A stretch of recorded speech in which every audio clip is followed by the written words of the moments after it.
వెంకటరమణ గోవింద గోవింద. జై బోలో లక్ష్మీ నరసింహ స్వామికి. అందరికి ముందుగా గురు పూర్ణిమ శుభాకాంక్షలు. మాకు ఇవాళ మిస్ అయిన వాళ్ళని ఎలాగైనా ఒక్కసారి ఊరించకపోతే అసలు మాకెందుకండి. అందులో కొంచెం ఏదో చిన్న గురు ప్లేస్ లో ఉన్నా కదా, మనసు అసలు ఆగదు. Satya we miss you, Srilakshmi we miss you. Kalpana అంటే మాతో అసలు కలవదు, మేము చెప్పం. పూర్ణిమ మాతో కలవదు, మేము చెప్పం. అన్నపూర్ణ గారు నేను అందరినీ మిస్ అయ్యా. ఏ సీత గమనించుకో.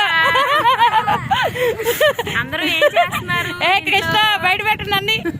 2 గుళ్ళు అనుకున్నాము, ఒకటే దర్శనం అయిద్ది అనుకున్నాం, కానీ 2 బాగా జరిగినాయి. శ్రీలక్ష్మి బాగా మిస్ అయిపోయావే. దర్శనం సూపర్. గోవిందా గోవిందా. ఇంకెవరైనా ఏమన్నా చెప్పాలనుకుంటే మీ మనోభావాలు చెప్పచ్చు ఇక్కడ. అమృత రత్నాలు వీడియోని ఇప్పటి వరకు ఈ 2 గుళ్ళు చూడాల, ఇవాళ చూసాం. చాలా అంటే చాలా బాగుందండి. తర్వాత మీకు వెంకటేశ్వర గుడికి ఎవరైనా వెళ్ళాలి అన్నా కూడా మీ ఫ్యామిలీస్తో కానీ ఇలా ఫ్రెండ్స్తో చక్కగా వెళ్ళి దర్శనం చేసుకోండి, మిస్ అవ్వద్దు. తర్వాత అక్కడ పంతులుగా ఇక్కడ భజనకు కూడా అడిగారు. తిరుపతిలో ఎలాగుంటారో స్వామి అలాగే ఉన్నారు. నల్లగూడెంలో తిరుపతిలో స్వామి ఎంత హైట్ ఉంటారో అంతే హైట్ లో కట్టారంట. చాలా బాగున్నారు. మళ్ళీ మన అందరం కలిసి భజనకు వద్దాంలే ఇక్కడ దండక మాసంలో ఒకసారి. సాయిరామ్.